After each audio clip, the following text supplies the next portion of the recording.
Hello, everyone. Welcome back to the podcast. Been way long overdue. Coming off his 60th birthday celebration, Mr. Robik Samborski, and back from the Arnold Classic, I think in New Zealand, we assume, Mr. Shane Smith. Gentlemen, it's been too long. Good to see you. What's up? Robik, anything to say? Hello, how are you? I'm great. So, Robik, how was your birthday? We saw the festivities. Obviously, it was a surprise birthday party. Mm-hmm. Yeah, it was very unexpected, but very, very cool. I mean, it's always good to know that there is at least 2 or 3 people that actually like you. Did you keep the motorcycle? I didn't go get it, actually. I had a bit of a delay, let's just say. But yeah, I'm going probably sometimes next week. Did you used to ride a motorcycle? Was that kind of a left field or what? No, I mean, used to ride. I mean, something like a scooter here and there, and that's it, especially when I go to Thailand. But yeah, I got my license actually only a year ago. Yeah, March last year. Oh, okay. All right. I wouldn't call myself a professional, but I can ride. But now, will Marina get her own, or will she just leave it to you? Nah, she's going to leave it to me. Will she get on the back with you? I highly doubt that. I wouldn't get on a bike with me. Oh my God. And Shane, how are you? How was the Arnold, my friend? How about you take a drink? It was pretty good, man. There's I don't know if you saw the pictures and stuff, but Jesus Christ, that place was ridiculous. Like last year was big. This year they bought the crowd pretty heavily. So I saw there was a post that looks like it was kind of like a note from Nikki that you shared. Did you not get your banner, or something happened with a banner with you? So there was a bit of a mix-up, an organizational issue. It wasn't me who was meant to organize the sign. Okay. And so and I mentioned it early on, but I think it was just like it was someone else's responsibility, and then people forgot. And then when we got there, I was like, guys, like, where the fuck is, like, what's up? And they were like, kind of like, oh shit. And the worst part is that the booth beside us had doubled their height. Oh. So it kind of created like a wall. But then thankfully the doors were opening a little bit to the right of the main aisle. So I don't know if that was planned, but we had a front entrance that was just shooting straight into Ghost. So instead of turning into the main aisle, people were just funneling straight our way. And that was on Friday, I think. Friday was just. So it was good and bad, but I've been promised a much bigger sign next year to make up for the mix-up. So thankfully, it should be all good. Did you have more participants in your section this year? So, like, the Shane family had more participants in its entirety, but I think the pavilion was relatively the same size. Okay. We just had like a lot of last-minute shuffles around. And so we worked with a few other brands to bring them to the show. So not necessarily in our area. There were about 6 or 7 companies, no, 8 or 9 that were not in the pavilion that I'm somewhat responsible for. More attendance this year? In terms of like visitors? Overall attendance for the for the expo. Like they told me north of 120,000 individual people. But there was like, you just couldn't move. I wasn't actually in the building at 1 or 2 o'clock just because it was too much. So like they bought, from what I was told that tickets sold out on Saturday. So sold out in the sense that they couldn't allow any more people coming in. That was on Friday. They told me that Saturday it sold out. So I don't know if people showed up and were still able to get some, but that wasn't something I'd heard before for the Arnold, at least. Okay. So it was jam packed. Like a lot of guys in our area sold out too. I wonder if there was more attendance in general, because in my opinion, I think the bodybuilding, the overall events seemed very, very intense. Like this year's open bodybuilding seemed like one of the best in years, in my opinion. So I wonder if that had some extra influx. Yeah, I know the competition tickets were pretty damn big. I don't know if that sold out, like the backpack seats.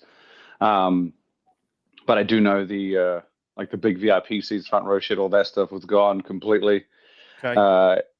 I didn't go to the bodybuilding show. I probably should do this, but I just haven't.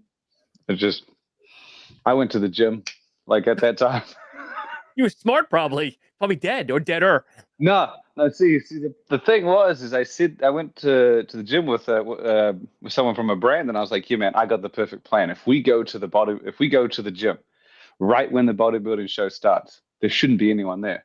Yep. I was wrong. I was completely wrong.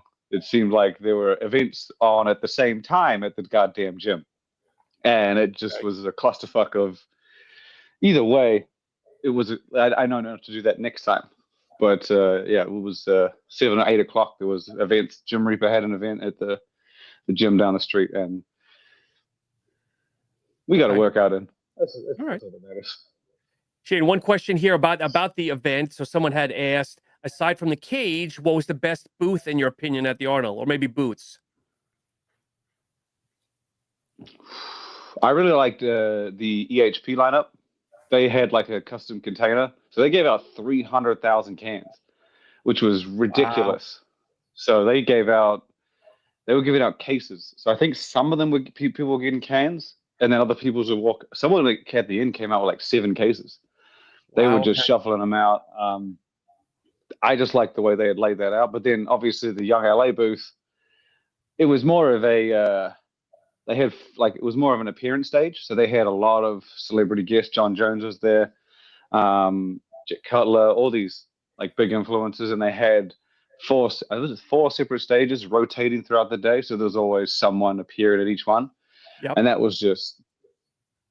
We came in on Saturday afternoon, and it was just like. I don't know. You know how you go into a gym sometimes and it seems quite foggy and steamy from all like the hard working men that are around. It's like we walked in on Saturday, and that entire Young LA section was like that, but in the convention center. It just seemed very foggy and steamy, and it was just full of dudes looking at dudes, influencer. It was just a big teenage man fest, and that distinctive corner was just hard to breathe. When you go left, you're good. But that was just a huge I think it was like a 50, but it was giant. You don't really see anything like that often. I've seen a lot of pictures and stuff, just random people posting. It seems like there was a lot of freebies and giveaways and samples this year, unlike previous years. It was very, very sparse, but this year it seems like it was plentiful.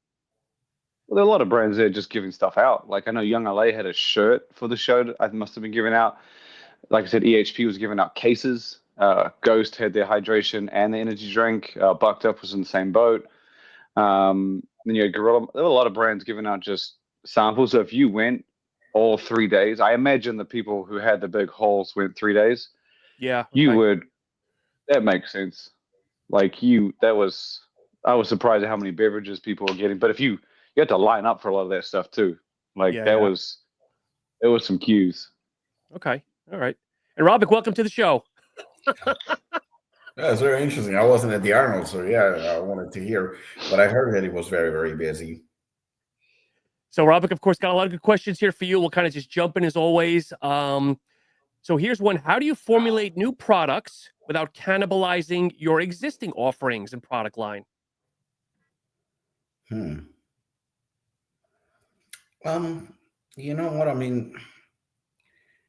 I don't think it's actually that hard because let's face it. You walk into any supplement store, right, and you have variety of products for everybody for different needs. So I mean, sky is the limit, really. Somebody walked in today into Apollon gym, and he was buying some products, and I overheard him saying, he goes, "I want something for my wife, a pre-workout that is not very strong, and she doesn't like high stim, but she likes stims." So I think he picked up for her Apollon Gym Classic, if I'm not mistaken. Okay. And he goes, "I like a little bit more stims, but I don't like crazy like Anarchy Labs and stuff like that." So he picked Hooligan. And then he got protein for both, for himself and his wife. I think they got Dubai chocolate, if I'm not mistaken. So I was just paying attention. I mean, listen, what you're going to use, I mean, there's three of us here, and I'm pretty sure that if we go and pick up a pre-workout, chances are we're going to pick three different ones. I mean, maybe Shane and I will pick the same, but you're a pussy, so you're probably going to pick something. I think we'll get So close. something nice and easy. No, but seriously, I don't think it's that hard, because I think that you can offer a lot to your customers. You don't have to be a one-trick pony, and I think that that's exactly what Apollon used to be. Maybe the first 5 or 6 years of existence, we were all about hooligan and assassin, and now it's like just more diverse. But I wouldn't say, if you ask me today what is like the top seller, yeah, probably hooligan still would be as a pre-workout number one. But the other ones are not trailing that far behind. I think actually there were a few times where bare knuckle beat hooligan, and that's the opposite of it. So it's not that challenging, to be honest. Okay. Well, talking about Apollon products, somebody sent in about obviously Masha's French Apple Protein. According to this product, is one of the best I've tried. Why is it limited if it's such a great product? Because we are very, very careful with these. I mean, obviously, we talked about this many times. Chocolate and vanilla will always be number one and number two. That's just a fact. Probably peanut butter is very close second or third, whatever you want to put it. And then the rest are literally, it based on your, acquired taste, and it's very, very subjective. I can like one flavor and I think it's absolutely delicious, and you're going to think that it's absolutely disgusting. And neither one of us is right or wrong. It's just, we have different preferences. It's totally normal. But when you have something like an apple flavor or, cannoli or some shit like that, that is a little bit different. It's still delicious. We still like those, but it's a little bit risky because that's an acquired taste. So the idea was good. We released a very small batch initially. Then we reordered it because people like it, but we're still undecided whether we're going to keep it as permanent or it's going to be limited. I don't know. I mean, does it sell as good as chocolate or vanilla? Absolutely not.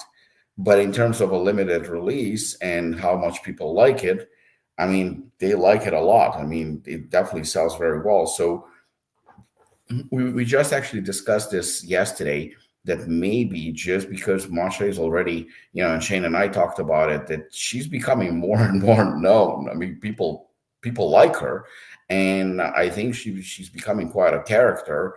And it's known that she is, she likes to cook, she likes to bake. Maybe down the line, and I mean, don't quote me on that, or don't take it as is, but I wouldn't rule out that maybe in 6 months, a year, 2 years from now, maybe sometimes down the line, we would have like a special gourmet kind of a section specifically with Masha's, creations, like maybe smaller tubs or something like that. But it's definitely been talked about it because there is clearly demand and people like it. They embraced it. So initially was, as an apple tart, French apple tart. I mean, how many people like or no apple tart or eat it on a regular basis? It's not exactly cheesecake.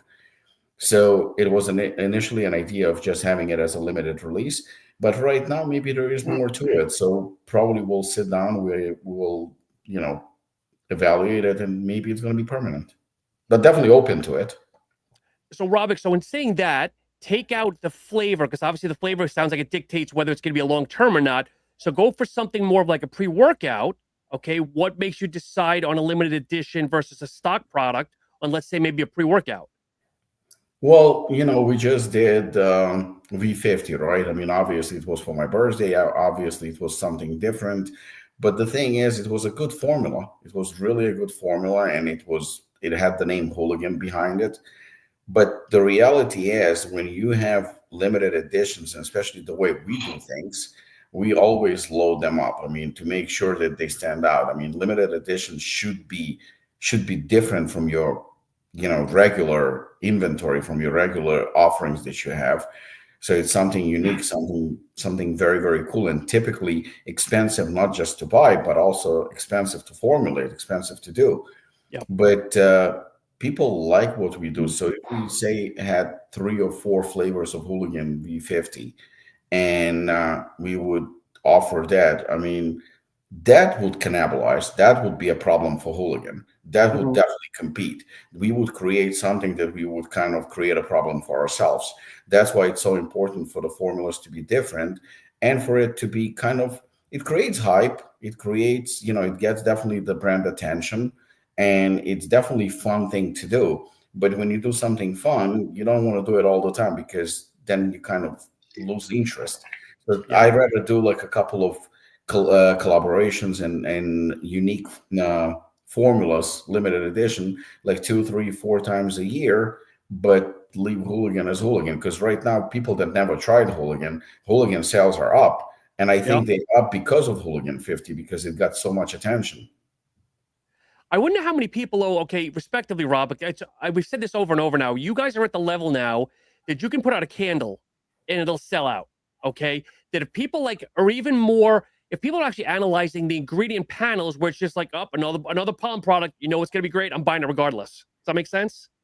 Yeah, and it creates pressure. It's definitely, Yeah. now I feel pressure because I feel like I need to deliver. I Yep. need to deliver, and I think I've done a podcast with Shane. Actually, his podcast, the one that is watched by like 2 people, me and Lucas, 3. My mom watches it. There you Don't forget go. that. But yeah, I think we've done a podcast maybe 2 years ago where I specifically said to Shane, and he agreed with me. I mean, you can always raise the bar, but there is only so far you can go. Yep. So it creates a pressure where people almost expect, well, okay, a pollen product, it's going to be good. And I liked the article that Shane did about Over the Top, where I didn't have a problem with it because he didn't exaggerate. Even as a friend, he didn't say like, oh my God, this is like completely different product, this is like 10 times better or anything like that. He said like, listen, this is basically the same product, which it's supposed to be the same, just a little bit better, just improved. And I think that that's more than enough. I mean, you Yep. don't have to go crazy and kind of reformulate the whole thing. It's just an upgrade. And V2 Over the Top does look and feel like it's an upgrade on paper, and it looks like a better product. So I think that those small upgrades, and times change, and yeah, I just recently I saw a pre-workout by NutriBio. They released the pre-workout, which I think they didn't. It took them a couple of years. Shane knows this better. What, 7, 8 years to reformulate? Probably something like that. I don't know. I think it was just time, right? Like, because they were. It was a long time. It was a long time. Because they used to have like the number attached quite frequently, and I think every time they made a tweak, if I recall. And then I think just now they're slowly catching up, like finally after the growth that they went through. Because, this would be their first. Because they didn't, as I recall, I don't think that they changed the look or the name when they tweaked it, if I recall. But this would be the first time that they like completely revamped, took that traditional route of like changing the look, changing a lot of different things. And they beefed it up pretty good, man. I thought so too. And you know what? I looked at it. To be perfectly honest, I would like to see it slightly better. I expected a little bit more. I did. But nevertheless, the new version looks like a new modern version. It looks better because the previous one, it was the same thing for a couple of years. I don't know for how many years, but for quite a few. And I think it might have been 5. It was a great pre-workout. It was a great pre-workout. But ever since then, in 5, 6, 7 years, or however long it was, we had so many ingredients and tweaks and new research and everything added that I think it was a little bit long overdue. So I think with pre-workouts specifically, you can definitely raise the bar every 2, 3 years. You can definitely upgrade. It's not very cost effective. It's expensive. But right now I'm trying to do Hooligan or bare knuckle or whatever. Like I'm trying to stick to the rule of 2 years, because I think in 2 years you can, I mean, if there is nothing else on the market, like Hooligan was in 2024 and I'm looking at it now in 2025, it's a kick-ass product. I mean, I don't think anyone really did anything like it. So I think we save for another year or two at least. But then, I mean, you don't have to, but I think that an upgrade is needed, especially in a world of pre-workouts and fat burners and those type of products, nootropics.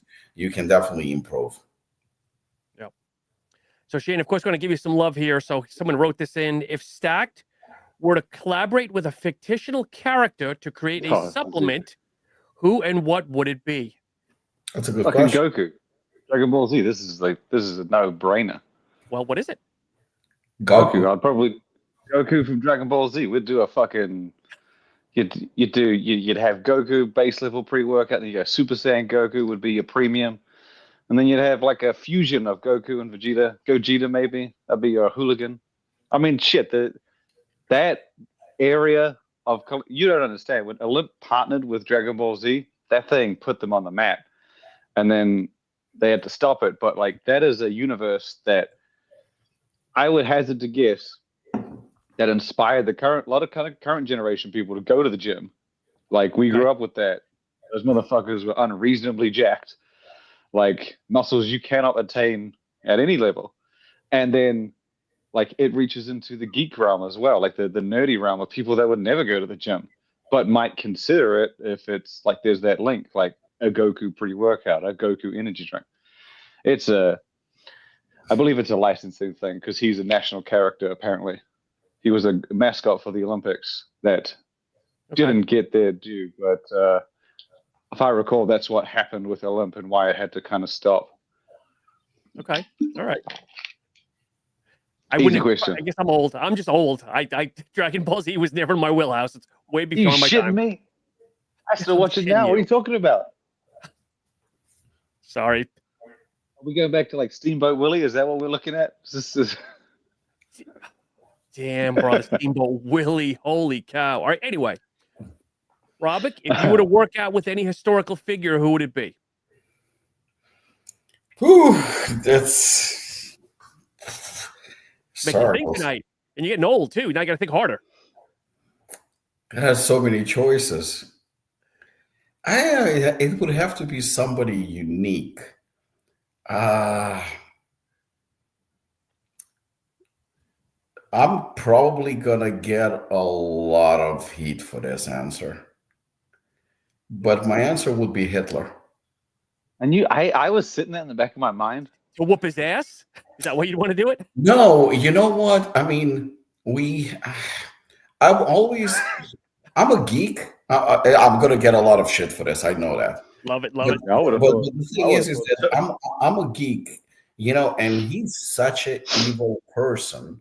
Like he was such an evil person, and I would like to just find out like why all the hate and why what was behind that person. And I think when we go to the gym every year, I train with Shane when we go to Supply Side West while others are partying. We go into a half empty gym and we train.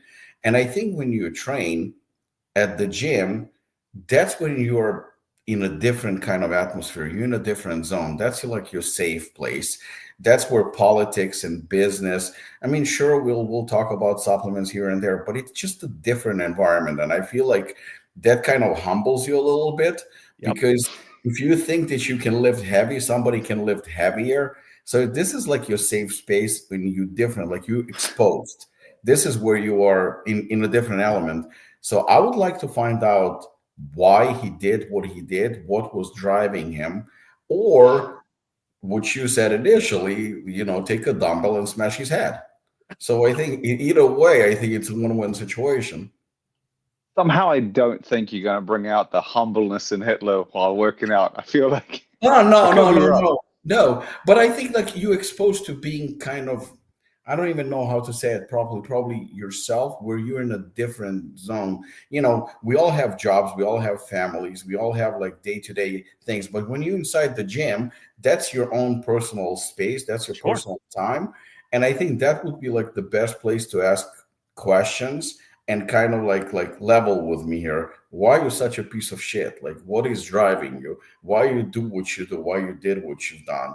And I think that would be not saying fascinating. I don't think I would enjoy it, but at least to know why. There's sometimes like there are questions that we want to know the answers to.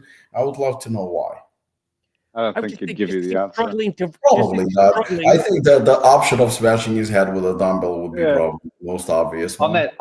On that same thought process, though, I would probably go to the gym with Genghis Khan. I would love to just learn more about that son of a bitch. And I feel peak Genghis could probably lift a lot. I reckon legend says that he was large. I don't know, and maybe not, but he seemed like an interesting fella, and we wouldn't be able to speak the same language, but it would be fun. Yeah. Working out's all the same language. Lifting weights is all the same language. Yeah, absolutely. So Robik, it is legitimately Chinese and English. It's not the same. I don't think he bothered to learn. So Robik, this is from a good friend Ray here, and I know who it is. I think you do too. Not being rude, but NutraBio's new pre-workout is like a powdered version of Furiosa V1. I haven't seen it, so I can't confirm. Oh, interesting. Ray probably knows Apollon products better than I do. I need to look into it. It's just that, to be honest with you, when NutraBio announced the pre-workout is coming out, I honestly thought that, because if you think about it, and this is the reason why, because I'm not going to argue with Ray because he might be right. I mean, I know Ray knows his supplements and very knowledgeable. But when I saw pre-workout, the original one from NutraBio, I honestly thought it's like pretty much game over for everybody else. I really thought of that pre-workout as so ahead of its time. I really thought that was it.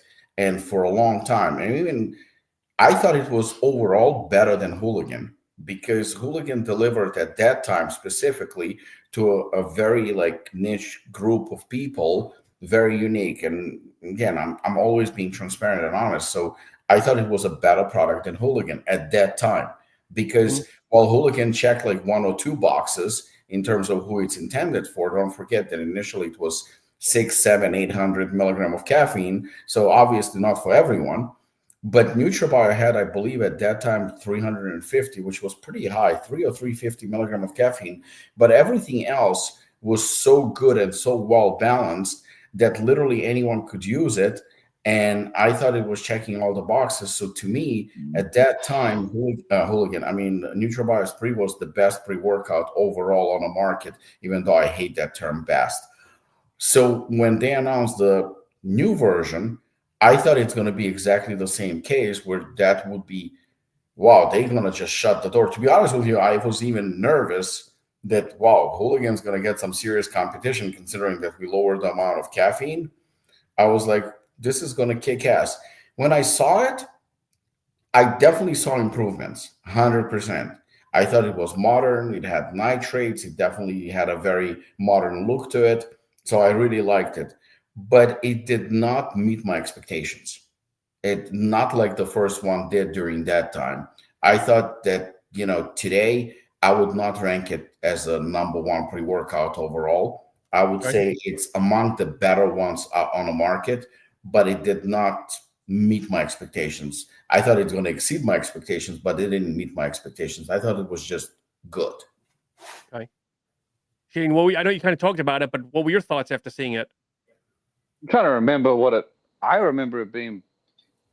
I'm trying to remember what it's. I'm trying to bring it up now. Yeah, I thought it was like, it's tricky though, because I remember it being pretty damn. Considering it sits in that $40, $50 realm. For that price, it's excellent. Yeah, for that price, it's excellent. Yeah. If I remember, it's always, I could be wrong, but I thought it always sat around that $40, $50 price range, like in that area, because obviously back then, maybe 18, 19, that was the top of the line, right? No one really pushed their price point. And I would think that and then they kept it the same. They didn't raise the price on the new one. They kept it in that ballpark, so I think they kind of stayed true to the original. I would, if they were to go a step above, like how you had, you had C4 Sport, C4 Original, C4 Ultimate, and then C4 Dynasty. that's like a nice $20, $30, $40, $50, well, $60 for Dynasty. I would expect if NutraBio had gave themselves that room to the 60 mark, I would think you would get like a similar level of like on the top high end premium realm as you would have back when they did the original. That's what I would think, because it's tricky to look at it these days when you have like Robik, his pre-workouts are 60 like constantly, and that $10 room, like that gives you a lot of leeway sometimes in terms of what to add. And I think I don't know if they're doing one, but I wouldn't be surprised if they did something like that, because they did that base. They did NutraBio base, which is their cost-effective 20-30 thing. Then they've done this. I almost feel like they're sitting up for that, like if they did it. But I think for where they sit, because like you got Ghost Legend around there, Desperados, like right around that realm. Like it's pretty much, I would think, positioned itself kind of like when Jim redid pre-gym. He didn't really change a huge amount, even though he did extra price for that pre-gym X. He didn't kind of stray too far from where he started. He just added a bit of nitrates and stuff like that and stimulants. But I think NutraBio found like a good balance of, because it's been around for what, 20 years, 30 years maybe. I don't think they would want 98, yeah, 30 years almost, yeah, I think. So I wouldn't think that he would want to stray. Like there's that balance where like you don't want to alienate the people that have come to rely on it. Like if they've loved your pre-workout for 7 years and they still choose that pre-workout, if you change it too much, they might not like it. This might be just their end, or this might be exactly what they want. They don't want anything else. And it's such a loyal brand. Like Mark said, they used to get people mailing in checks and orders and shit. So like I would think they walked a very fine line between stepping it up, keeping that price, I think, which was important even with the current times. And then it's tricky because again, you get guys like Apollon, you get these premium guys that are pushing that $60, sometimes even $70 pre-workout price point. And it's like everything you can get, and you can't really compare to that because it's just, unless your price is there, it's hard to. I think Desperado is probably one of the best. But in all honesty, I think for the price that they're charging right now, it's a very good pre-workout because it's $50, I believe, 50 or 55. But interestingly enough, the original one, even 7-8 years ago, was $50. But let's not forget that the money has shifted a little bit. So $50 back then is actually, that was the premium. Nobody charged more than $50 back then. Yeah, which was unheard of. So, but like I said, I mean, I think that it's definitely, it has a very modern look, and the formula is, with the nitrates and everything else, and 10 grams of citrulline, definitely, with the time. So I like that. But if they're gonna release something like a extreme version or something, then I'll understand. If not, then like I said, it didn't meet my expectations, but overall it was about time. So it was pretty good. Okay. Definitely among the better pre-workouts in the market for sure.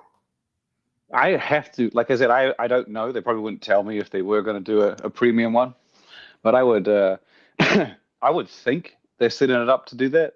Again, with a brace pre-ultimate or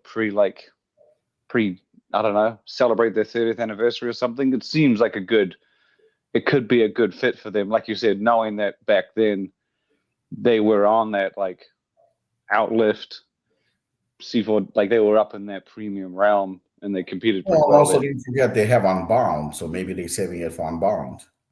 That could be the case too. I don't know. I think that I think that they've kept that as like that premium offering, but then they've segmented the pre-workout so you get the pump. They've got a very separate like stimulants in one and then pump and performance in the other. I don't know. Maybe I should message them and ask. It would be a good fit for them, I think, even if it were like a limited, like even like how you do sometimes the limited stuff, and it's a good test to see what someone might push to or pay for. I think it would be worth them trying to at least again, maybe celebrate something. 1997. Yeah, two more years and that's 30. That's insane. Crazy. That's crazy. So, Robik, when you were first building the Apollon Nutrition brand, was there any person or brand you were using as an inspiration or template? And again, we got to go back 10 years, 10 years. I know you have a lot of respect for NutriBio, but was NutriBio, was there anybody on your radar you kind of emulating?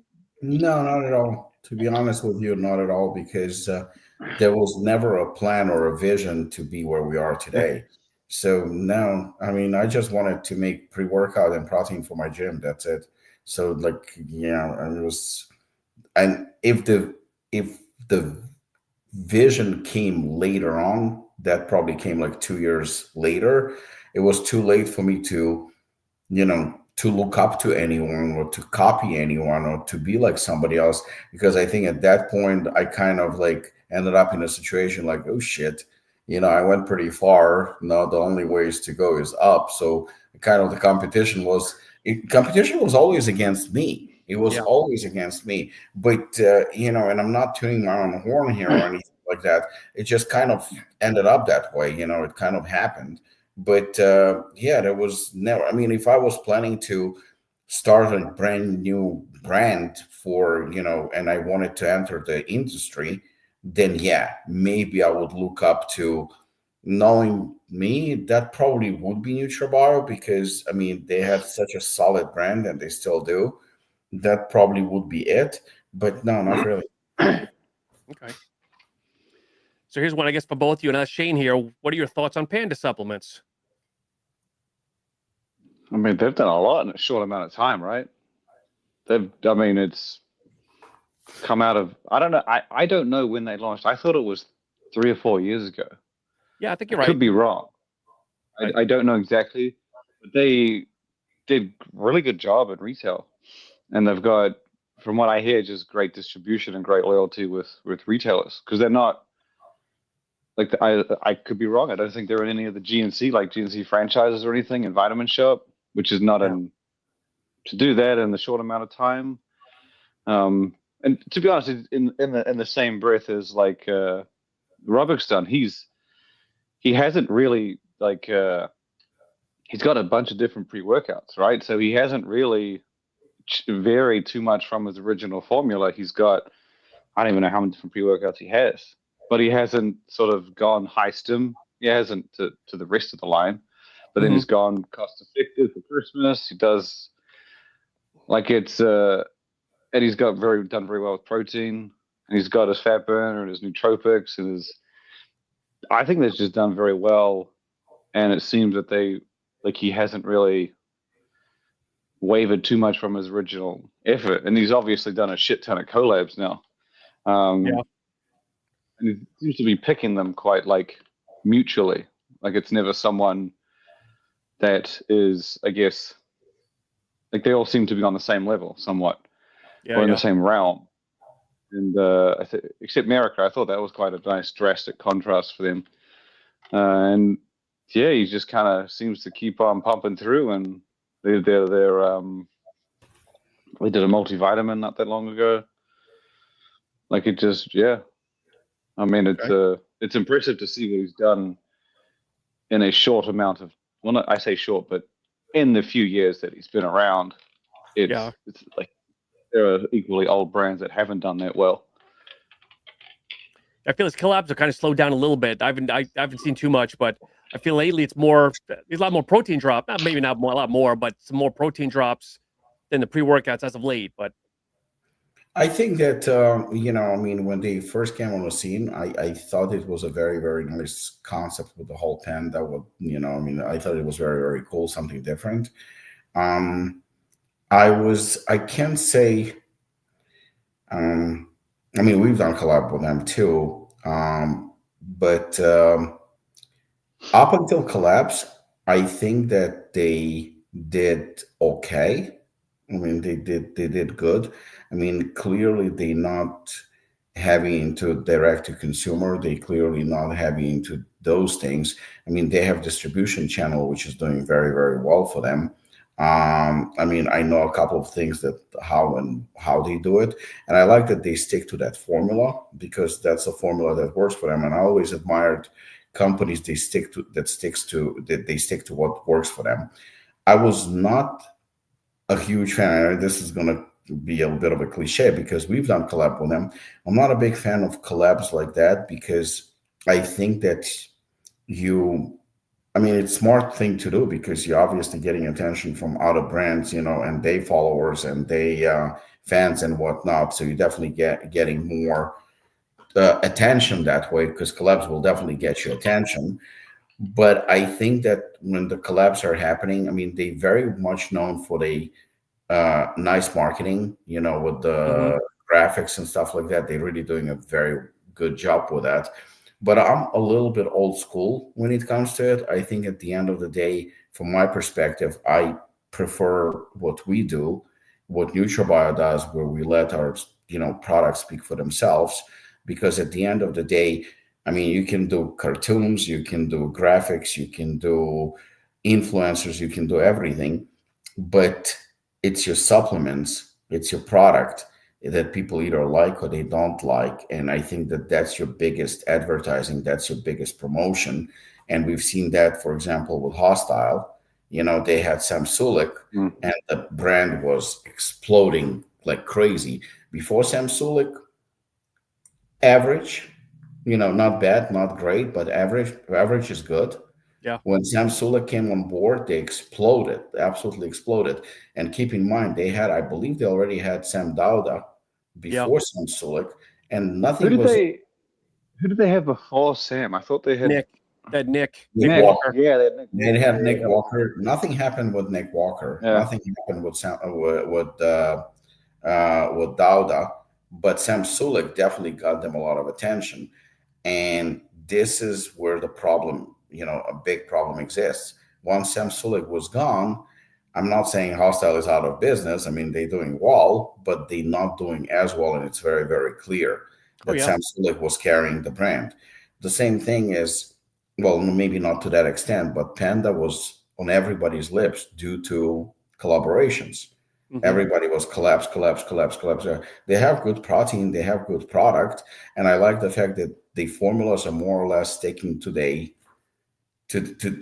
level, like where they're not extreme in terms of they're not exactly hardcore, but they're not exactly on the softer side either. They're somewhere in between, and they're sticking to it, which I do like. Yeah. But I think it's very fine line and very dangerous line when you're relying on somebody. And that's the reason why you brought Masha's Apple Tart. Masha is one of us. She's not Sam Sulik. She's not on his level, but she's one of us. She's not going anywhere. So she's part of the brand. So this is within Apollon. But if it's somebody who is a influencer or somebody who is sponsored athlete, and you depend on that, or you depend on cool graphics or collaborations, as soon as you start depending on outside factors, I think that can really bite you in the ass, and you got to be very, very careful with that. Another perfect example would be Huge Supplements. They had Trend Twins. When they had Trend Twins, they were fucking huge supplements. Once Trend Twins are gone, they big supplements, but they hardly huge. They had that other guy. Who's the guy, the alien guy, the one that had the chest that passed away? Yeah. So that's my point. I like Panda Supplements, and I like what they've done. And Shane is right, in a very short period of time. And the formulations are more or less on the level where they were. They're not trying to be somebody they're not. But I think at the end of the day, you still have to have a good product, because with graphics or maybe influencers or collab, I can make you buy anything one time. The second time, the product's going to have to speak for itself. Your product better fucking, and it doesn't matter what kind of label you have, doesn't matter what kind of a cartoon you have, and doesn't even matter who is your sponsored athlete is. You got to have the product. So that's the only kind of like little pick that I have. But other than that, what they've done in a short period of time is pretty impressive. Shane, you've been doing this 12, 13 years now, however long Stacked is. Do you think, fast forward now, that the actual labels, not ingredient panel, but the labels mean just as much as obviously like the bottle nowadays? Does that make sense? Like back then it would be more simple. It was less about the ingredient, more about the ingredients, less on the label or the graphics, the animals, where now it seems like if you don't have it, it's almost a detriment to a point. You mean in terms of like the branding or like the quality formula? Like just say you take a NutriBio, which is known for their black bottle, their white and green lettering, and you hold it against a Robik, or you hold it against like the Viper on a Panda.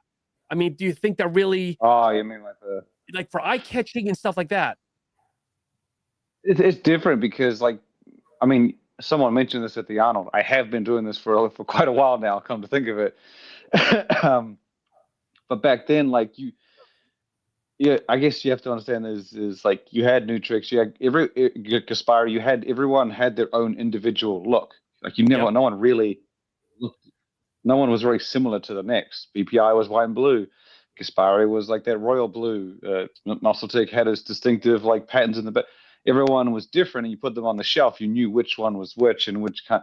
Now with just the massive influx of competitors, you will put some stuff on the shelf and they will kind of blur together. Like you got like Rise and Ghost would stand out like crazy back in the day, but now they have like that similar mix of bright colors and the like even just the lettering that some of these lifestyle guys use, they kind of blend together.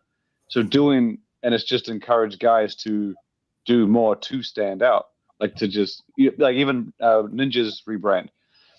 I think that's a great example. Like he had uniformity, he had red and black and some ninja illustrations. Now he's gone. As I said, each of the products now stands out on its own, rather than before. You used to kind of want to have everything similar. You could recognize them out of a crowd.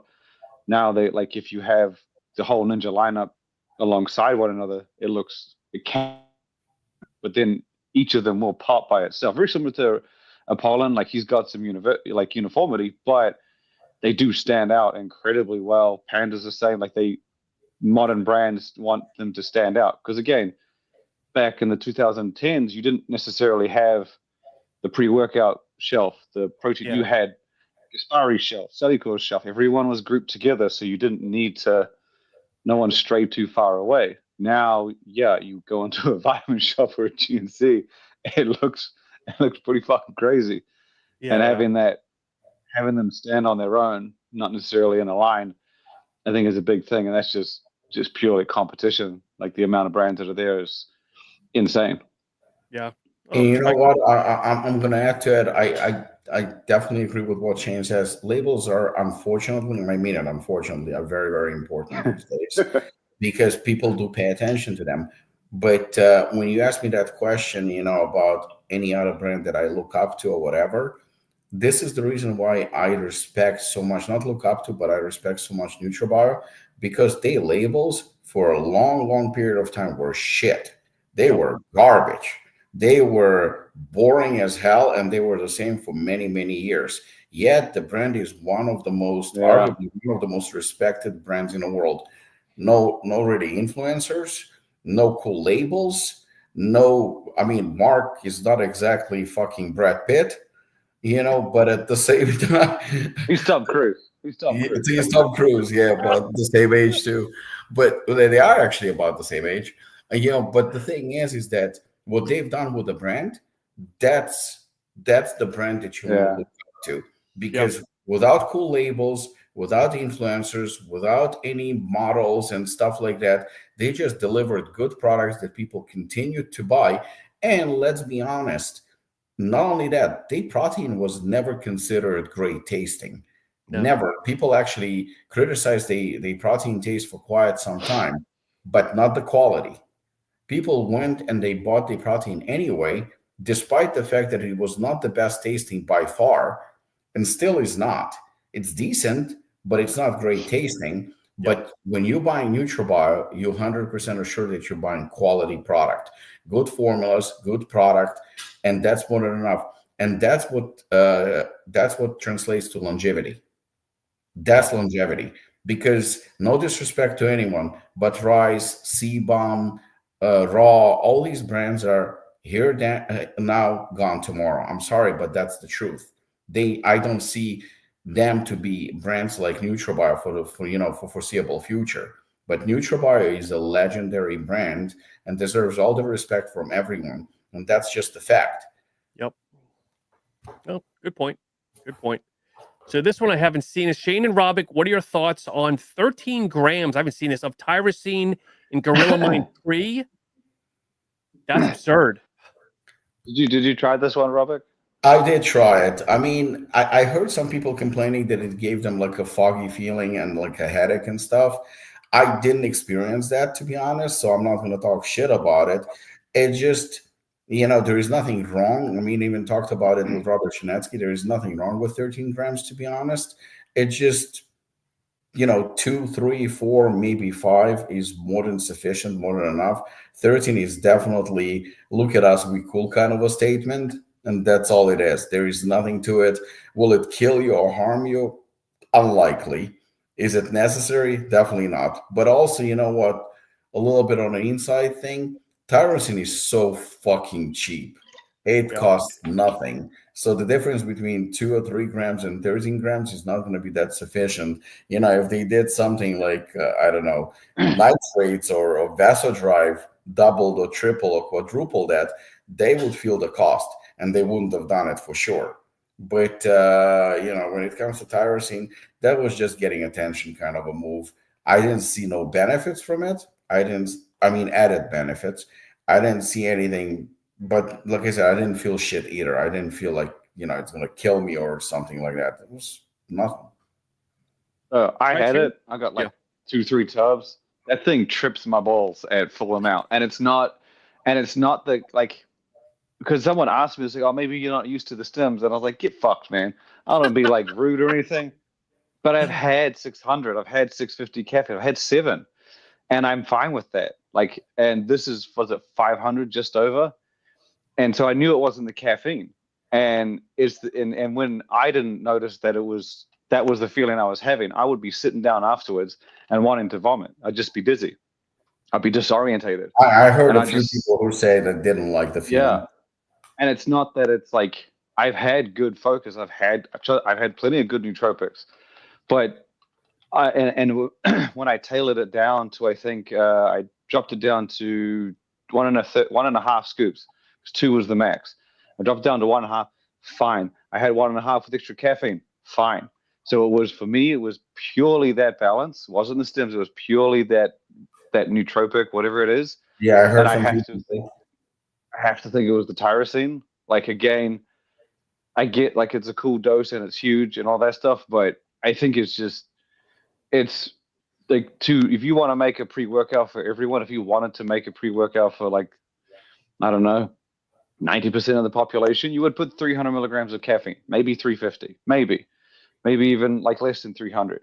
I agree. But when you get to this top end, you start shrinking the audience. And then when you even shrink the tyrosine into a dose that could, as in my experience, made me fucking dizzy as hell. Like, during the workout, I was fine. It was afterwards that I just a lot of people felt that way. Like I said, I took it once, so maybe, was just lucky. I didn't feel nothing extra. I didn't feel like I felt okay. But like I said, you know what? And we've had this discussion before, because let's not forget about Morphogen and 10 grams. There is a very good reason why he went back and he lowered that amount. There's a good reason for that. There's too much to lose, I would think. But then I can foresee that people would take it and be like, I'm just not used to high stems. Like, I can see someone taking a high stem pre, walking away thinking they were the ones to blame. Like, it was their fault that it was a bad experience. When that balance of 500 caffeine to 13 tyrosine, there's not a single pre-workout on the market with that ratio of those stems to nootropics. So for me, I tailored it down to 1.5. If I want more caffeine, I'll add it. At that amount, it's really good. But I don't think that I didn't notice any difference with the focus. I just didn't feel like shit afterwards. That was the pure difference. And I think that they should have. But I mean, again, it might not have been for me. But I feel like it's one of those ones where it's like, hey, this is the maximum. You might not be able to handle it. So then you end up getting 25, 37s out of it, then 20. And it's like, it's got that, like, it leaves it in the back of your mind, like, hey, that's the most intense thing I've ever had. I couldn't handle it. And it has that good rep, but I would have preferred maybe 9 in the top, maybe 8.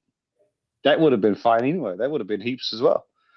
But yeah, I had 1.5, so that brought me down to maybe 7, maybe 8, and that was I have perfectly a fine. very, very good feeling that they're gonna actually reformulate it and they're gonna lower the amount. I'm pretty sure. I would think that if they did, they would raise something else, like maybe a juice or something. Yeah, just definitely. to say like, yeah. But it definitely got attention, literally, as this question was specifically for that. Yeah, I'm one of the wimps. I've learned 4 to 5 grams is my top, and after that, I get migraines, wicked migraines, and some of the stuff. I had dinner with San Diego Sam from Supplinks, and I was sitting there after the first time I had it. He's like, "What's wrong, man?" And I was like, "I don't know. I can't stop looking at the fucking wall."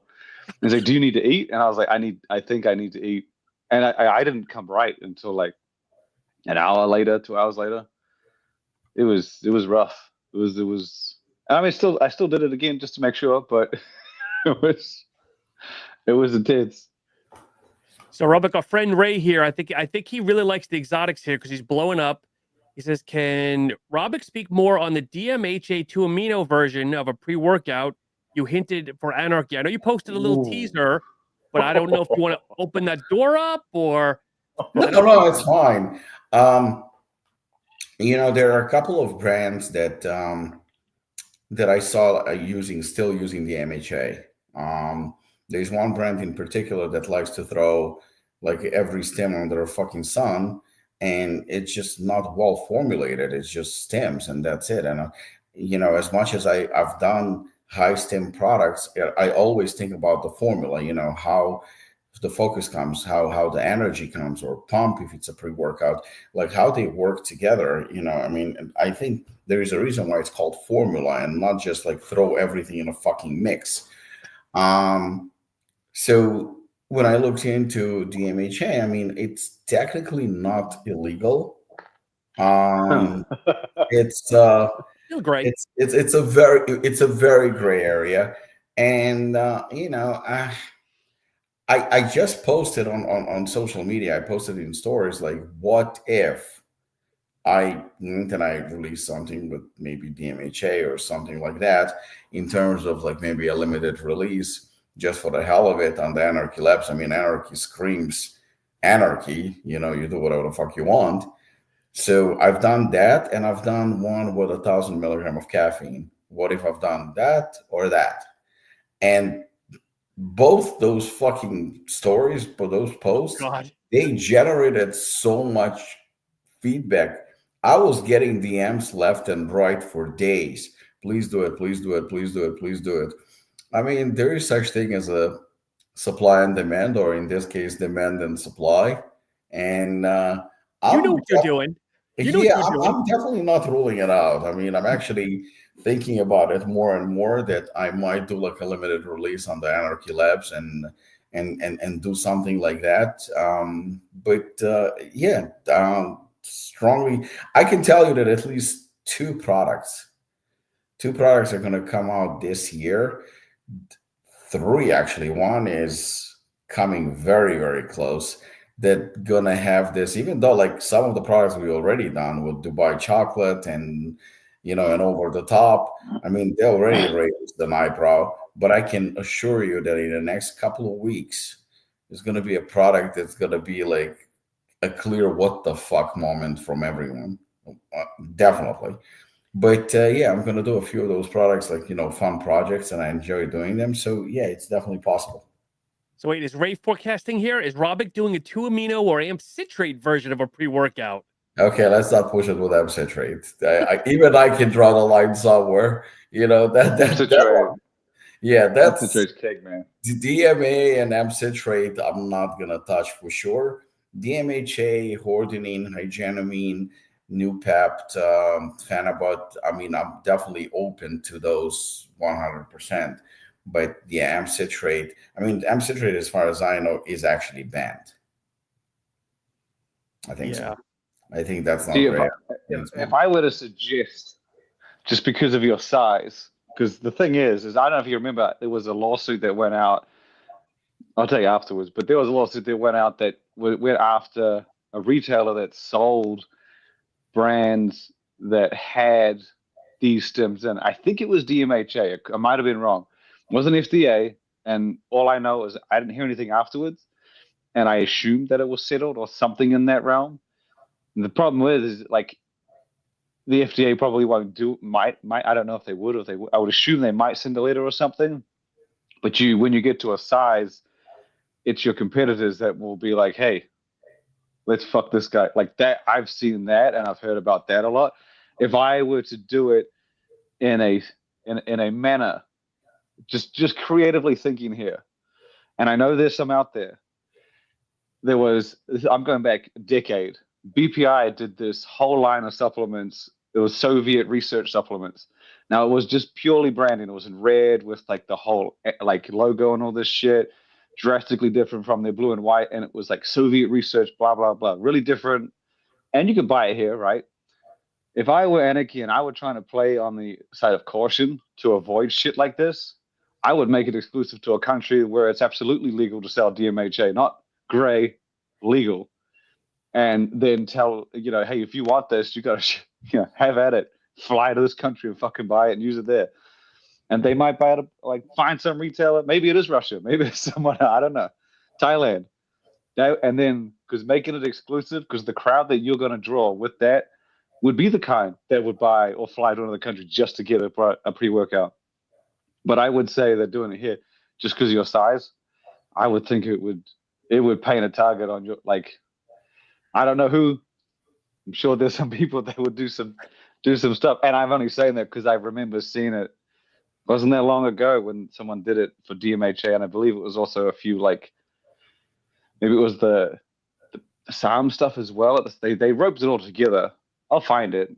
SARMs are. Yeah, but so they roped it all together because they knew that they couldn't get it from a singular. I think they couldn't do it from. I can't remember how it was structured. It was after a retailer who sold all these brands, and that was one of the only places that sold all these gray things. And so instead of going after the brands, went for the store, and it was like, I don't know how it ended. I imagine it wasn't great, but just because of your size, I think some brands will get away with it, but just because of Apollon, and I would think it's like it's a tough pill to swallow. I would love to see it. That being said, though, if all dreams come true. No, I mean the only one that I think that did it, and I really like the formula actually, was Condemned Labs. The one that they released with DMHA was recently was really nice. Yeah, amazing. See, I was trying to find out that formula because they didn't put the facts panel on their website. They did. And I didn't find. I think they believe they eventually did when they launched it. I was like, oh, the formula's not out. Oh, you can buy it. And I couldn't find it. And then someone said, hey, there's DMHA in this. And I was like, holy fuck. Like initially it wasn't there. And then I was like, okay, this is because there are some brands. The formula was actually, I don't remember the exact formula, but the formula was actually pretty good. Is it a special edition one, right? Is it this for sale thing? He did. Yeah. He did a special edition. I think he did like maybe 2 flavors or something like that. But he did that, and it did well. But like I said, to me, what stood out was the fact that the formula was really, really good, considering the DMHA. He always does good shit. Yeah, he did a good formula. We talked about it. Citrate is my favorite by far. Oh, citrate. Yeah, that's not something that I would touch. Well, I mean, that was specifically because in Prometheus they have a stash of the old school Unstoppable, and I got to have it last year. 5 years expired. Great, like we shook it up, we chiseled it away. Still works, right? Fucking insane. I was like, how the shit. Like we scooped a little bit more for like degradation and all, but that was insane. I was flying. I thought I had a hard on the whole session. It was incredible. I mean, not that was what made it incredible, but it was a good workout. I think Ray can be your stim confidant because there's another one here. Could there be a men's version of Black Tulip with area and yohimbine, or could Apollon make single ingredients to stack with like NutraBio does as yohimbine and NeuroP? Just curious. Ray, have you tried Black Tulip, Ray? That shit will light you up. Black This tulip is, man's black man's tulip high. is for women. That's for everyone. Yeah. Yeah, black tulip is definitely for everyone. It's not just for women. And some women like area dresses. We actually had black tulip under Apollon Nutrition. Was more like anarchy, to be honest. And that one had area adrenalitis. It had the whole thing. Believe it or not, this one actually is doing much, much better because that one was just a lot of stems. I mean, it still was a very good formula, but it was a lot of stems and it was like assassin kind of a type of a product. But this one, we were not criticized, but I thought it was a little bit too close to assassin. So that's when we were talked about, similar products that uh, wasn't actually our best seller. This one everybody loves because that will light me up. I mean, this black tulip is strong, very very strong. Yeah. Okay, here's another one for you, Robik. And we talked a little bit about NutraBio, but what are your thoughts about other premium brands like Morphogen, like a Pro, NutraBio, Infinus? I don't know if Infinus is at the premium level yet, and Jim, and what makes Apollon stand out? What are the names again? All I'm of sorry, them? sure. We have Morphogen, like a Pro, NutraBio. I know we've spoken at Infinus and Jim. To be honest with you, from this list, when it comes to, I mean, I like Ben and I like Morphogen, but I think that neither Morphogen or like a Pro have transparent labels on everything. Like the proteins are not transparent as far as I remember. And to me, a premium brand, everything has to be transparent. That's just my thought about it. I Okay. mean, you can't call yourself a fully transparent brand when you're not fully transparent. So I think protein and everything that has to be transparent too. That's number one. But other than that, both Morphogen and Leica Pro, they have a very solid following. They have good customer base. People like them. I tried products from both. I like them. I mean, I have nothing against them. But just, for me, full transparency is everything. When it comes to premium, it has to be premium. Um, Infinus, it's relatively new company, and I see it a little bit being all over the place. The formulas are good, but some of the formulas, in my opinion, are a little bit underwhelming, while others are overwhelming, where like literally, everything is thrown into the mix. And sometimes it's, even though I like load the shit out of our products, it just, I don't load it to such extent where it's just like, okay, what the hell is going on? Like everything under the sun. So I feel like Infinite still kind of needs to find a way, because like you said, when Apollon releases a product, you already know what to expect more or less. The same thing could be said about NutraBio and even Jim. I don't think Infinus is in that category yet, but nevertheless, overall, I like what they do. I like the labels. I like, the formulas are definitely not shit. I mean, they good formulas, solid. The dosages are very, very good. But I think time will tell. Morphogen, like a Pro, like I said, not transparent proteins or not transparent brands, in my opinion. And that's kind of like, I think, hurt the whole premium thing. Okay. So out of this list, even though I know they don't see eye to eye, but I would say NutraBio and Jim definitely stand out to me as really premium. I mean, Jim Stepani knows his shit. I mean, I never agreed with the BCAs in a pre-workout. That to me was kind of like the only glitch that I saw. But other than that, I mean, and of course, he's claimed that he's the first transparent brand. That never sat well with me either. But his products are good. His flavors are good. I've tried some of his flavors are absolutely outstanding. He has an amazing following, and he has such a huge presence. And what he's done, considering that he was only bodybuilding.com exclusive and direct to consumer pretty much. Yep. And then he was like, I think he's still with GNC and I believe Vitamin Shop. So it's not like they in every store, but what they've done is just tremendous. And they evolved so much over the years, with the labels and everything. Just tremendous, tremendous brand. I was never a fan of Jim Stepani as a person from what I saw.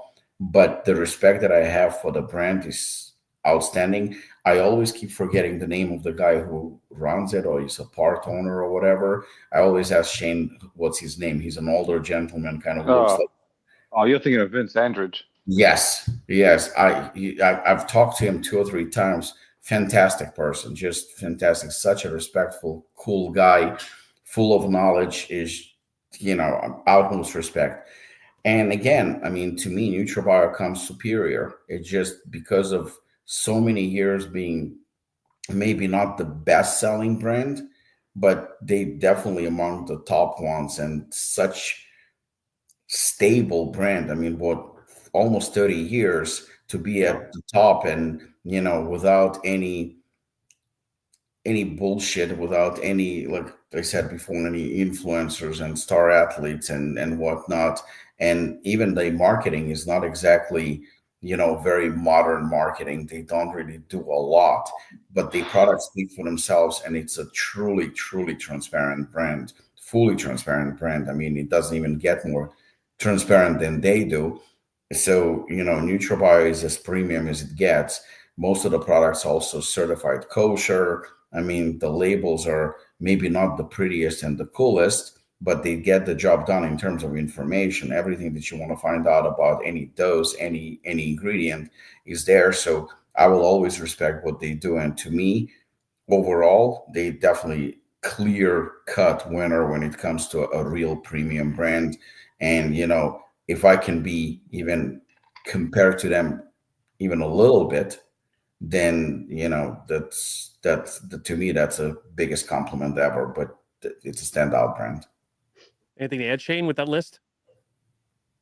I mean, I think it's the premium realm's good, because it's like, if you have someone in that, like, there aren't that many in the grand scheme of things. There aren't that many players in that level. Like, Apollon's obviously one. Unbound and NutriBio, like a Pro Morphogen, Serious, like SNS, Serious Nutrition Solutions, Core Nutritionals, I think, ends up in that space too. Like, guys that are on average charging 45 plus, 50 plus, and compared to your $30 things, like actually giving you that much money's worth. It's once you spend that much money on that kind of supplement, no matter who you're going with out of all of them, I don't think you would probably end up going back down to a $10 multivitamin or a $20 pre-workout. I think once you realize how much you can get for that extra money, most of them, like proteins and the create, like standalone creatine, not so much, but these other things that, like the pre-workouts, the recovery, the test boosters, the fat burners, once you end up in that level of spend, I don't think you'll be disappointed with what you get. Yep. And they all do a pretty damn good job. We usually won't have heard about the ones that are charging $60 for like a $10 formula. Oh yeah. Like nowadays, you go up into that area, you should, like, you've dug pretty deep. You found a brand that's giving you, actually, not underdosed. That maybe they're, at the very least, they're respectively dosed. Some of them go over the top, but you're not getting underdosed stuff with many of these guys. If it is, it's around an amount that you won't see for most people, but it's a good place to be shopping, and it's, compared to what it used to be, it's pretty cool to have brands like Apollon, Morphogen thriving with enough people to buy $60 per piece, $50 per piece. Like, that's pretty cool to see. Okay.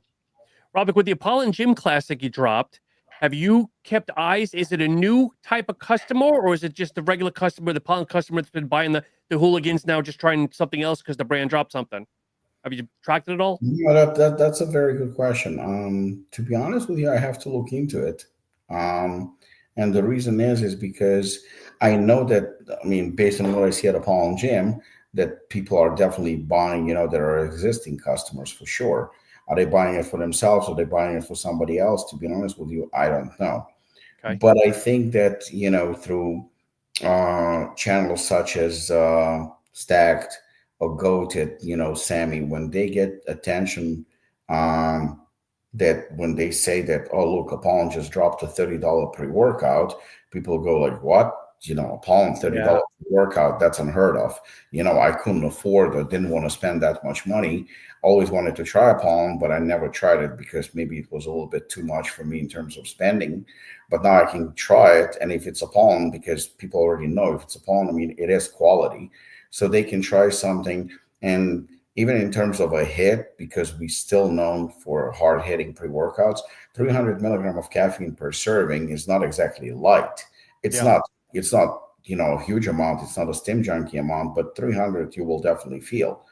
So, when they look at the formula and they see that it's an actual, not to shit on anyone, but I mean, we've seen, those $30 pre-workouts where in reality, they're not 30 servings, but 15, because you have to actually get 2 scoops, to get to even 75 or 80% of what Apollon has to offer at 30 servings. That's a fact.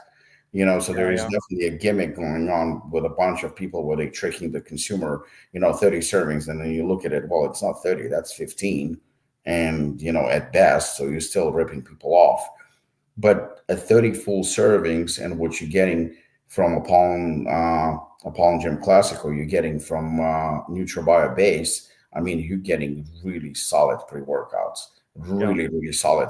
In my opinion, you can take your pick because they are actually similar. I'm going to be biased and say that Apollon has a slight edge, but I think, Apollon probably is number one when it comes to a $30 pre-workout, followed very, very closely by NutraBio, in my opinion. But with either one, you can't go wrong. So I think that we definitely can get a few more, new customers that can go like, okay, I can afford this $30, and plus I'm getting a quality product from a quality brand. Yeah.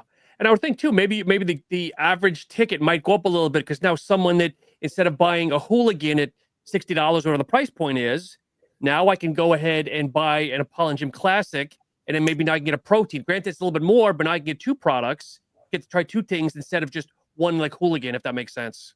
Yeah, but you know what? I mean, we were talking, for example,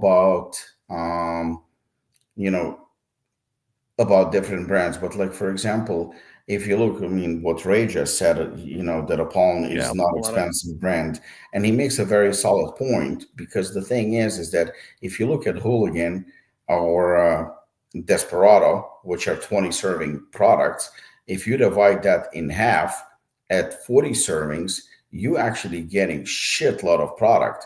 You're saving money, because at 40 servings, we are, I'm not going to say 100%, but probably we have more to offer than 80 to 90% of the brands out there. So maybe it's $60, when in reality, you still kind of saving if you think about it, especially if you're like, I'm also, as much as I bust your balls, but to be honest with you, I'm a 300 milligram caffeine type of guy. So for me, Hooligan at half a serving, I'm getting 5 grams of citrulline. I'm getting 2,100 grams of nitrates, and I'm getting 250 milligrams of caffeine. It's a perfect pre-workout, and I get to have 40 servings. Yep. So for $60, it's not that bad. No, I agree. And I told you, I've used it 3-4 times, the Apollon Gym Classic, and I love it. It's awesome. It's like It's a great product. Great. When I was formulating it, I remember I was talking to one of our ambassadors, Ethan, and I was formulating it at the gym. And when I finished, I showed it to him, and I was like, "Shit, this is a pre-workout that I would use. It's great." Yeah. Shane, what's the for as long as you've been in the business, what's the wildest marketing stunt you've ever seen? That's a good question. I know NutriBio years ago, when they came out on Unbound, they were selling it in like those drums, but I don't know if that's a marketing stunt per se. I think there's 2 that I thought were really cool. There was years back at the Olympia, Rain, they got, I like to think it was 100 people, maybe more. They dressed them up as Roman soldiers, or not Roman soldiers, like gladiators, and they marched them down the strip to the fashion show mall, and then they had booked out a billboard, the LED billboard around the mall, to reveal their newest flavor. Oh. And like the march took them like ages to get down the actual strip. And I think they had, was Thor might have been one of the ones dressed up. They had a whole bunch of like influencers at the front. and it was just like this huge marching crew that rolled all the way down, and they announced the flavor, which is pretty cool, and like on a grand scale. But then the other one was Sneak. They do Sneak does just they're kind of unmatched in terms of marketing, but one year they put their flavor inside an ice, like a giant ice sculpture of their logo. Okay. And they had a video that watched it, and they said when it melts you can see what it is.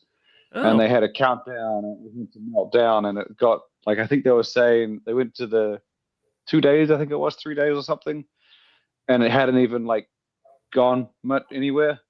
And so they got a flamethrower, and then they melted the entire ice thing. And Jeez. I just wanted to know like whether or not that was their original goal. Yep. Was like, did they think it was going to melt completely, or did they have the flamethrower in the background like, hey, let's just burn this shit when it takes too long? Either way, and then you got to see it at the end, like sitting on a little platform. I thought that was one of the coolest things, just to reveal a flavor. Just to reveal it, not like launch it or give it to anyone. Oh, and obviously Prime, when they gave away the solid gold Prime bottle worth $500,000. Yeah. Forgot about that was pretty insane. Yeah. I don't think the one in the US was one, but the one in the UK, some little boy walked away with $500,000 of gold. Kudos to him. It's not a marketing stunt, but I enjoy I don't know what company. It's the Egg White Liquid Company. There's a bodybuilder, Brent Swanson, that dresses up every year. Ultimate Warrior, the Hulk. He always has like full body paint every year. Big guy. It's one of the Egg White companies. I didn't know where he was from, but is that the guy that wears like the Conan looking thing? Yes, he's American. He lives in Ohio or something. Yeah, but he's like, yeah, okay, that makes sense, because he does that at the Arnold. He dresses like a barbarian, and then this year he dressed as like the Hulk, Red Hulk, and I was like, he's huge. He's giant, but not height wise, but muscular wise. I never knew what he was doing. I just thought he dressed up for the fun of it. Oh yeah, no, he's been with them for years too. So you want to talk about being an ambassador of a company? He's like the man every year. Yeah. I just assumed he dressed as the barbarian because it was Arnold. Like, oh yeah, I thought that's why he did it. I didn't know that he was just doing that at other shows. And then he dressed as the Red Hulk. 1 year. He's been the Ultimate Wrestler, the Ultimate Warrior other years. It's been pretty cool.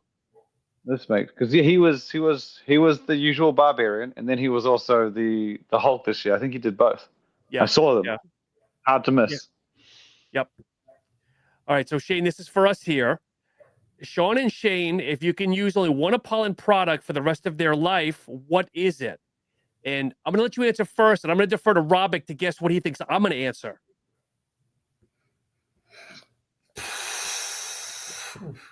You can answer if you want, Shane. You can have Robik think yours too. I think with you it's probably because you're not big on pre-workout, so I think with you would probably would be protein some sort. So are there circumstances involved in this? Like, I'm not going to die from this, am I? Like, any product that Apollon's ever dropped, current or outdated, whatever it is. Oh, Lionheart. Okay. You were somewhat close here, Robik, and people are going to think I'm truly a puss, but gut glory. Oh, you bitch. What are you doing? Tell you, I love this stuff, man. I'm a protein guy too, but I love this stuff, man. You have it beside you? What are you doing? Just to show that I have it. I mean, yes, I live without it. I'm old, I can barely get that water nowadays. Is it always on your desk, or did you just put it there today? Or is it like, hey, I'm feeling like an old man. I need to throw down some gut glory.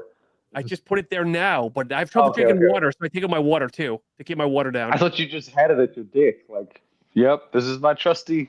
I don't know. That took me by surprise, but it's a pleasant surprise. It's not Casanova. Lionheart's right there, actually. Oh yeah, that took me by surprise. Okay, I just noticed that. Yeah. Okay. That's the flavor. Here's an interesting one. I don't know if you saw it or not, but it says Robik is about to get jumped outside a restaurant by 5 guys. What 4 MMA boxers fighters does he call? Anyone? Why 4? Yeah, I was going to say, you're the 5th. You're the 5th. Yeah, but if it's 5 random guys. 5 on 5. Okay. All right. I was going to say you might only need like 1 MMA guy. You probably don't need 4. It's just 5 random dudes. Well, number one, at my age, I shouldn't be fighting, so I probably need 5 guys. So I could just watch. But I would call probably, you know who I would call? He's not an MMA fighter or a boxer, but for some reason I would call him. And Shane might guess who it is because he's from the industry. Bob Sapp.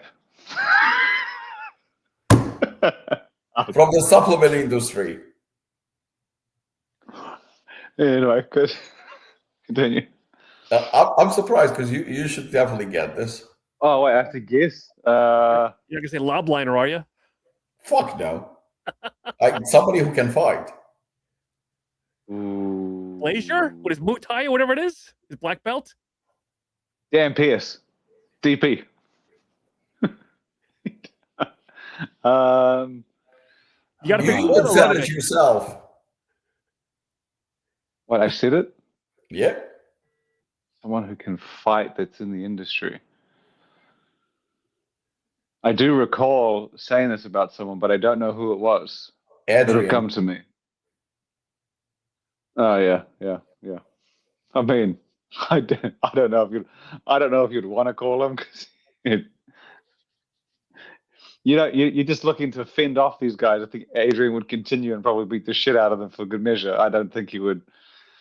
If you want to just fend them off, you need someone. Yeah, no, but I mean, if from the fighters, probably Alex Pereira, even though he lost, I would probably call him.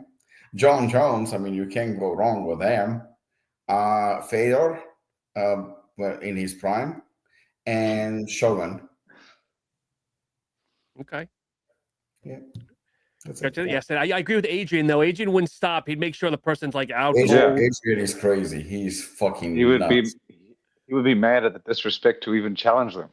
It was just. Yeah, I mean, you talk to him, he's literally one of the sweetest, nicest guys ever. But there is something about him that just like, shit, I don't want to fuck with him. Because he gets a sniff. He's just crazy. Oh my God. All right, Robik, you can answer this. Who's the best content creator? Right now? Yes. Well, I don't count Shane as content creator, so he's in a league of his own. So that would be, believe it or not, it would be, I mean, I really am a big fan of Sammy Godet. I think he's really, really good because he brings knowledge, but he's also very modern, very, very, with the times. So I think he's very, very in the moment right now. But other than that, lately, because I don't see a lot of content creators, I see a lot of wannabes. This is going to come as a shocker, but I think PricePlow definitely improved in terms of like they still work with brands and ingredient companies and whatnot. So obviously there is incentive for them. But in terms of like what they bring as news and what they're doing right now with, new ingredients and certain discussions that they have, I definitely think there is a change. And when there is a change, I always welcome that. So I think that they definitely kind of they improved a lot. And I mean, I'll admit, like I went from not watching them at all to actually watching their content. I mean, maybe not religiously, but there's definitely like some news. They just posted something about RFK, which I thought was very, very fascinating. So they bring a little bit more in terms of news to the supplement industry. And I think they're more involved. So lately, I definitely think they stepped up quite a bit. And, I think that's pretty much it. There's a lot of wannabes. I see that Ryan still does content, but mostly, of course, it's paid content, which is nothing wrong with that. But I think Ryan is so involved with Fit Butters and other things that he does that I think that this is for him mostly like a side gig at this point. So I don't think he pays attention to it as much or devotes as much time as he used to. So I think Goated and PricePlow will be my top 2. Okay. And in this one, I haven't heard either. Thoughts on rumors of Dark Lab owner being arrested? Have you heard that, Shane? Yeah, I heard about that. I heard it from someone. Yeah, yeah. I heard about that. Like, I don't know any details, to be honest with you, so I'm not gonna go and speculate as to what happened. I mean, I got it from pretty credible sources that it did happen. I just don't know, like, is he in jail? Is he not in jail? What's the status? I don't know anything. Like, I don't know for what. I heard that, and again, these are, I mean, I don't think it's rumors, but I heard it was on Polish TV, as far as I Mm, know. And I okay. heard that the warehouse was raided. And, but again, I don't know in connection, was it because of dark labs or something else? I really don't know. All I know is just that I'm pretty sure that it did happen, that it's not a rumor, that it's true. Okay. I haven't really followed them at all. And Shane, it's old news now, but what are your true thoughts on the Celsius Alani purchase? That kind of surprised me. I think it was. I mean, it was surprising, but it was like it's one of those like businessy decisions, right? Like I heard that Celsius grew to had the biggest share outside of Red Bull and Monster in terms of energy, and then Alani also had a pretty big chunk, and now that like it's seen as both have like the combined, Celsius has that combined share. Yep. But I mean, I don't like I don't, outside of just that, like, hey, we own two of the biggest companies. I mean, Monster's very similar. Like, they have a lot of different energy drinks named under their banner. Pepsi, a lot of these guys do it. This is just, I guess, Celsius doing the same. I was surprised that it was so close to home for them. Like, if I would think that the person that buys a Celsius and buys an Alani new energy drink are probably pretty close in terms of market and audience. Like, I don't buy either. Like, and I imagine that someone who buys one of those might also buy a Celsius and vice versa.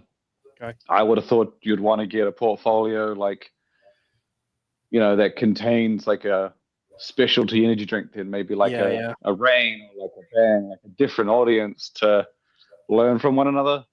I mean, big money gets bigger money. I guess I mean, I don't see how either would leverage each other.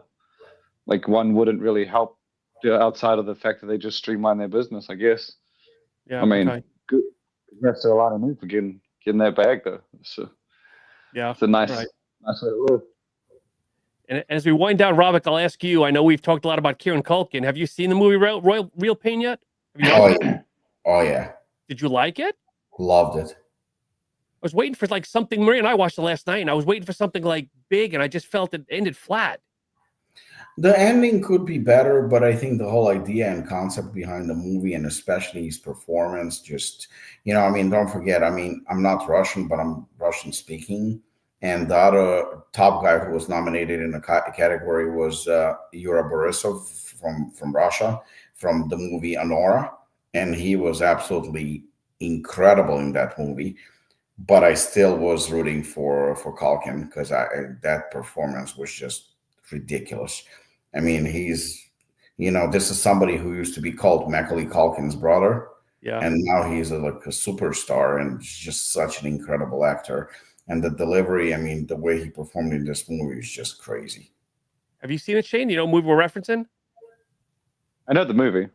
Okay. And I don't know. I haven't seen it. I feel the other guy, his cousin, he plays the same goofy, fast-speaking character in every movie. I feel he's the same person in every movie. Jesse Eisenberg? Yeah, he's the director. Yeah. But I feel he's the same character every time. He has that look. I mean, he has that, you know. He was Who's Zuckerberg also. Yeah. Yeah, and he was the bad guy in Superman. Yes. Oh yeah. Okay, I forgot about that. Good point. And you know what? Everybody forgets that he was in a commercial successful movie that was really, really, in my opinion, was very good. Zombieland. Yeah. Oh yeah. All right. Good point. Good point. Okay. You know, I thought he was very funny in that movie. Okay. Shane, have you seen Terrifier 3 yet? No, but I watched a bunch of scary movies on the flight into the Arnold and the flight out. I watched Smile 2. I hadn't seen the first one. Thought Smile 2 was pretty cool. Very good. It was better than the first one. Okay. Yeah, because it looked like it got more attention because I hadn't even heard of Smile One. Like I thought Yeah, that this Smile was One was very, very like cult classic small art house movie. It was yeah very, very small. It was pretty good, but second one was better for sure. yeah it was great. I just like because I watched a string of them.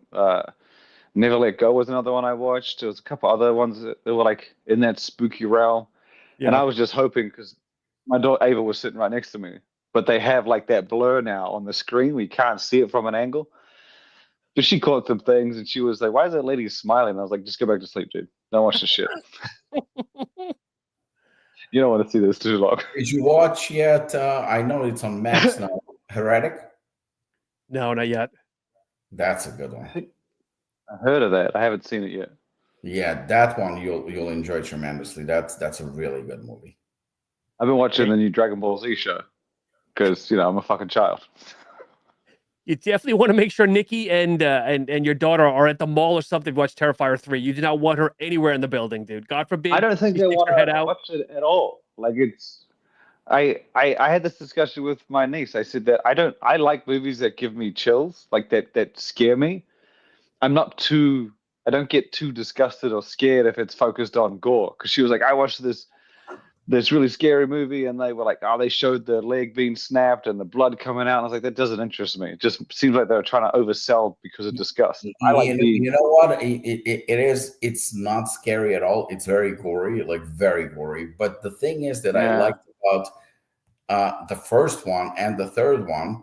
Second one, I wasn't crazy about. It was good, but it wasn't crazy.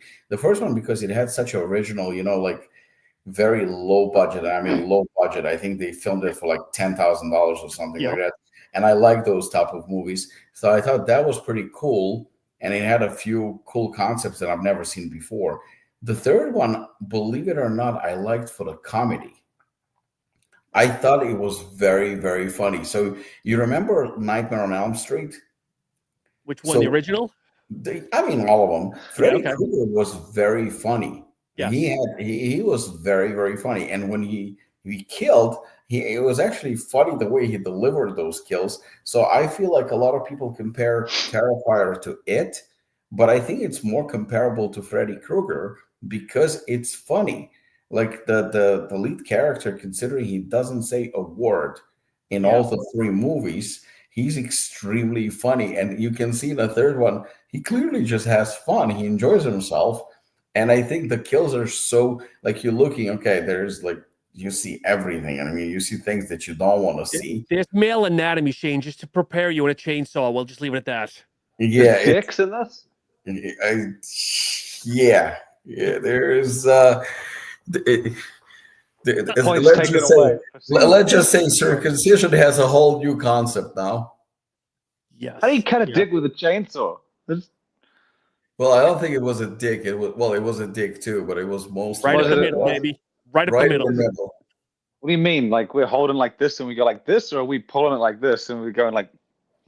How would it? Or is What's it wrong stabbed? with you? Just watch it, damn it. Actually, Robik, I liked his girlfriend. I thought his girlfriend was good, or whatever she was. I liked her in the movie. I think like I said, Terrifier 3 is definitely like a new kind of wave.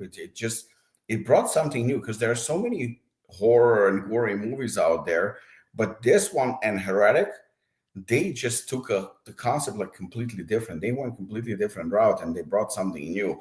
But Terrifier 3, I mean, I don't remember a movie where I actually threw up and at the same time I was laughing. It was just insanely funny. It's really I funny. I remember watched a movie where they chainsaw a dick off. Like that's. I mean, it's not a selling point to me. I don't think it's gonna. I got a long plane ride in 2 weeks. Well, you definitely don't want to see it on a plane. Maybe. No. Why? No, not on a plane. You don't want Why nobody wasn't it? to see it. What are you watching? Like you don't. I'm not want going to see these people again anyway. Who gives a shit? I don't even think they would offer it on a plane, to be honest. Yeah, no. No, I would. They had Smile 2 on there. I can't imagine that being too low on the scale in terms of R rating. I would think Terrifier. I've seen some shit. Terrifier makes Smile look like a PG movie. Yeah. Yeah, but in terms of overall rating, I can't imagine any of them being Like what? So you get the 16, the 18.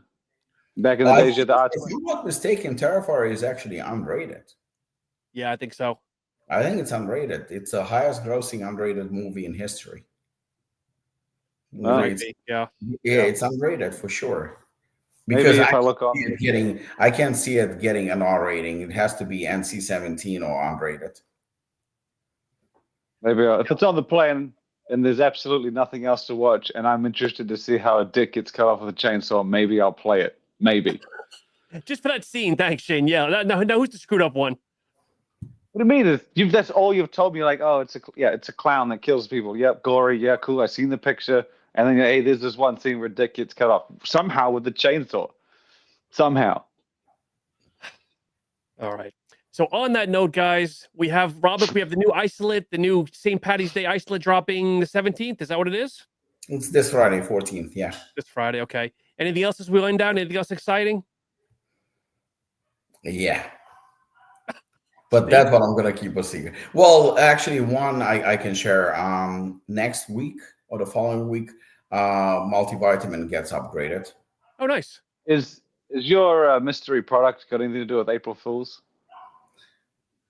Hopefully, yes. Hopefully, I'm hoping so. Like I said, I mean, let's hope that it's the case. This is up to Paul. He's got to pull his shit out.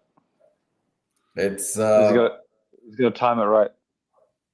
Yeah. Well, Last Paul, year you didn't time it right. It's a mad world. So it's you can't follow up with smoke. You gotta. Oh no. If this is gonna be the follow up, it's gonna be a good follow up. Yeah, that's what I'm saying. Yeah. Well, I was just curious because you said a couple of weeks, and in a couple of weeks is indeed April Fools. Yep. Shane, anything for you to announce? Any upgrades to the website? Anything new technology working on? Or that's a few things I'm working on. Obviously, we're already working on the Arnold for next year. Yeah, I mean, I'm traveling in a bit, so I'll be closer to your time zone in like a week and a half.